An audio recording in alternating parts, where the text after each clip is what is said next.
President-elect Trump, I'm calling him the live-action president-elect. Promises to bring back wealth in America, progress, growth in America in his first 100 days. He's going to start about doing it. Here's what he said. Roll it in full. Whether it's producing steel, building cars, or curing disease, I want the next generation of production and innovation to happen right here on our great homeland, America, creating wealth and jobs for American workers.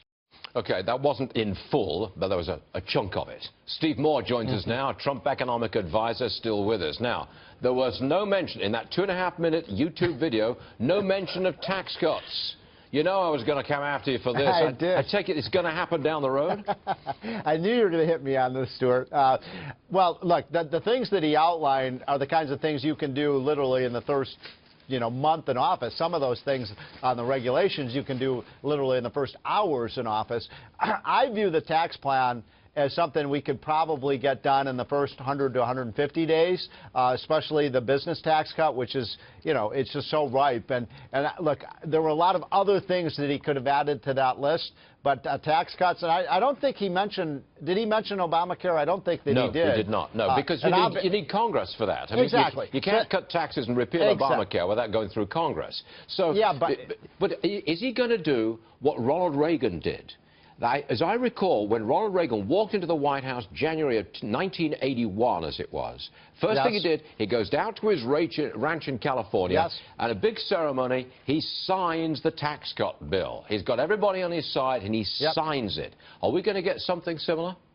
Yeah, and by the way, just so you know the chronology, I mean, the first day in office, actually, he repealed a lot of Carter administration regulations, just as Trump is going to repeal a lot of Obama-era regulations. The tax cut that you're talking about, they had a historic 1981 tax cut, which unleashed amazing prosperity. That was signed into law at the Reagan Ranch. A little history for you here, Stuart. At the Reagan Ranch in Santa Barbara in August of 1981. If you've never been to the Reagan Ranch, you ought to go. It's a great piece of Americana. So that means it took, if my math is right, about 8 months from the time that Reagan introduced the bill to get it through Congress. And what I'm going to tell you, you heard it first here on Fox Business News, we're going to beat that. We're going to sign it before August of 2017. We're going to get it done, I think, by June.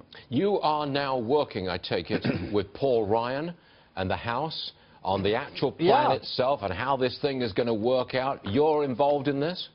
Yeah, and Kevin Brady, who's, as you know, the Ways and Means Committee chairman, met with him for about an hour last week.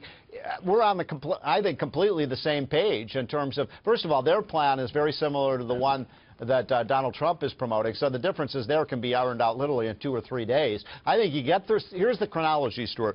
I think you get this tax bill through the House in maybe 30 days, 2 or 3, 4 weeks. Then you take it to the Senate. Now, as you know, Stuart, the Senate is the graveyard, right? It is the graveyard of legislation. But we think we can get a number of Democrats on board of a jobs bill that maybe adds some infrastructure spending, cuts business taxes, puts America back to work. That's what Americans want.